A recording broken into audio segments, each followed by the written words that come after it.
kelas 2021 F dari program studi pendidikan guru sekolah dasar. Saya akan menjelaskan tentang aborsi, hukuman mati, dan eutanasi. Yang pertama, aborsi. Secara sederhana, aborsi berarti pengguguran kandungan atau keguguran. Secara umum, aborsi diartikan sebagai pengguguran kandungan, yaitu dikeluarkannya janin sebelum waktunya, baik disengaja maupun tidak. Ada dua macam aborsi, yaitu aborsi spontan, di mana aborsi terjadi secara alami tanpa intervensi tindakan medis, dan aborsi yang direncanakan, di mana melalui tindakan medis dengan obat-obatan atau tindakan bedah atau tindakan lain yang menyebabkan pendarahan lewat vagina. Dalam kaitan dengan hak hidup, aborsi jenis kedua dipandang sebagai tindakan melanggar hak hidup seseorang atau janin. Di Indonesia, aborsi dilarang karena dianggap melanggar hak asasi manusia, yaitu hak untuk hidup. Tindakan aborsi ini dianggap sama dengan pembunuhan. Sebenarnya, sel sperma dan sel telur itu sendiri merupakan sel hidup, sehingga mulai dari awal pembuahan pun sudah dapat dikatakan ada kehidupan.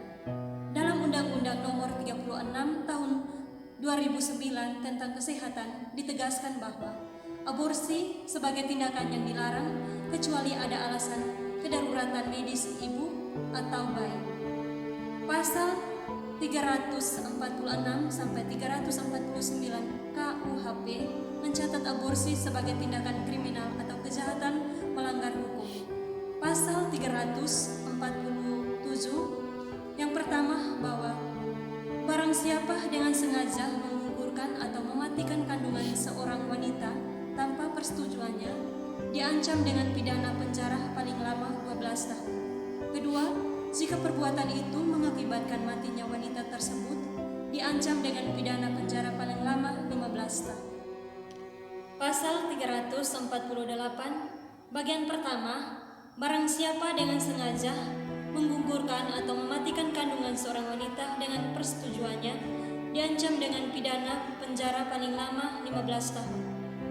Bagian kedua, jika perbuatan itu mengakibatkan matinya wanita tersebut, diancam dengan pidana penjara paling lama 7 tahun. Pasal 349, jika seorang dokter, bidan, atau juru obat membantu melakukan kejahatan berdasarkan pasal 346 ataupun melakukan atau membantu melakukan salah satu kejahatan diterangkan dalam pasal 347 dan pasal 348, maka pidana yang ditentukan dalam pasal itu dapat ditambah dengan 1/3 dan dapat dicabut hak untuk menjalankan pencarian dalam mana kejahatan dilakukan. Keempat pasal di atas menegaskan aborsi sebagai tindakan yang dilarang dilakukan oleh siapapun. Jika hal itu dilakukan, maka tindakan tersebut merupakan sebuah kejahatan terhadap nyawa atau hak hidup seseorang. Kitab Undang-Undang Hukum Pidana KUHP mengkualifikasikan perbuatan aborsi tanpa alasan medis atau provocatus criminalis sebagai kejahatan terhadap nyawa. Maka untuk melindungi hak hidup setiap orang, para pelaku aborsi dan juga mereka yang terlibat dalam proses terjadinya aborsi seperti dokter, bidan, atau juru obat dikenakan sanksi hukum. Pasal 346, seorang wanita yang sengaja menggugurkan atau mematikan kandungannya atau menyuruh orang lain untuk itu diancam dengan pidana penjara paling lama 4 tahun. Akibat dari aborsi, yang pertama, akibat fisik, akibat psikologis, dan akibat sosial. Berikut saya akan menjelaskan tentang hukuman mati. Berbicara tentang hak hidup kerap kali dikaitkan dengan persoalan atau perdebatan tentang pidana mati ataupun hukuman mati. Hal itu terjadi karena hak hidup merupakan hak yang paling fundamental bagi keberadaan seorang manusia, dan hukuman mati merupakan batu sandungan bagi hak tersebut. Pasal 28A Undang-Undang Dasar tahun 1945 menjelaskan bahwa hak hidup adalah hak yang mendasar bagi setiap manusia. segala hak lain dan kebebasan hanya bisa dinikmati jika manusia dalam keadaan hidup. Pada pihak lain, ada pelaku individu atau lembaga yang mengancam hak hidup orang lain. Dalam situasi demikian, muncul perdebatan tentang hukuman mati. Bahkan, kontroversi tentang hukuman mati telah mewarnai sejarah kehidupan manusia. Kelompok yang memperjuangkan hukuman mati sering berargumentasi bahwa hukuman mati sangat penting untuk melindungi masyarakat dari perbuatan orang jahat. Hukuman mati merupakan sarana yang efektif untuk memberikan efek jerah bagi pelaku kejahatan.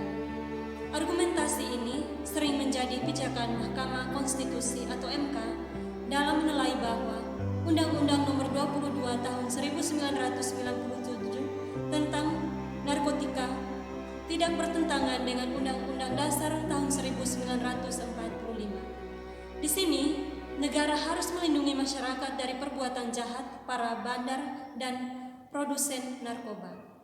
Kelompok yang menolak hukuman mati menjelaskan ketidakefektifan dari hukuman mati sebagai efek jerah. Fakta menunjukkan bahwa sampai saat ini sulit dibuktikan bahwa hukuman mati merupakan senjata ampuh untuk menghilangkan kejahatan. Sebagai contoh, kejahatan narkoba yang semakin meningkat. Meskipun sudah ada pelaku yang dijatuhi hukuman mati, tetapi jual beli narkotika masih terus terjadi. Selain itu, hukuman mati sesungguhnya melanggar konstitusi negara yang melindungi hak hidup setiap orang. Pasal 28A dan Pasal 28I ayat 1 Undang-Undang Dasar tahun 1945 dengan tegas menyebutkan bahwa hak untuk hidup tiap orang tidak dapat dibatasi, dikurangi, atau dirampas dalam keadaan apapun.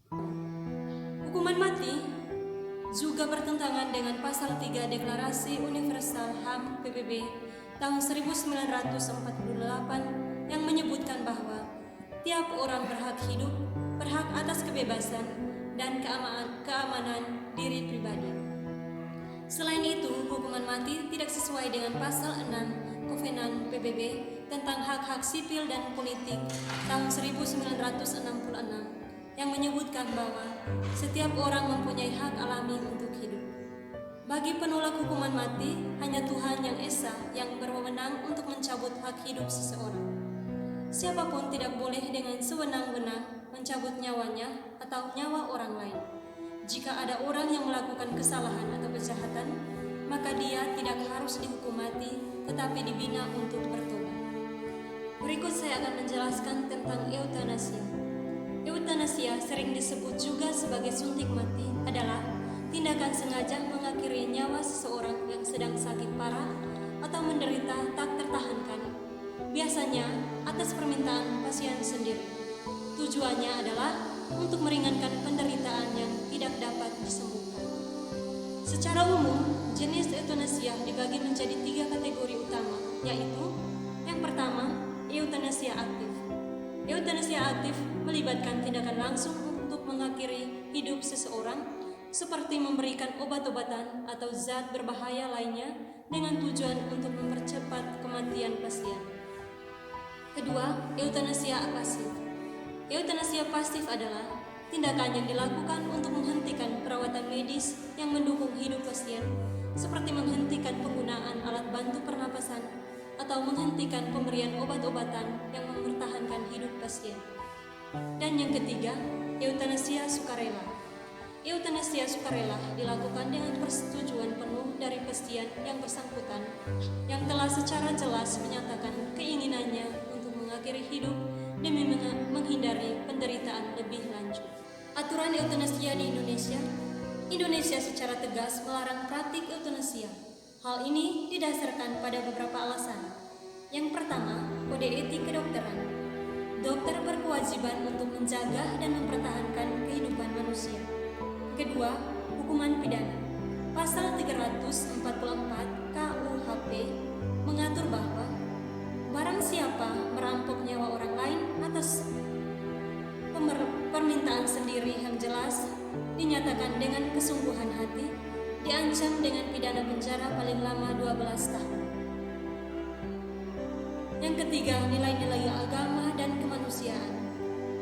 mayoritas agama di Indonesia mengajarkan untuk menghormati kehidupan manusia. Akibat dari tindakan eutanasia. Yang pertama, konsekuensi hukum, kedua dampak psikologis, dan yang ketiga, dilema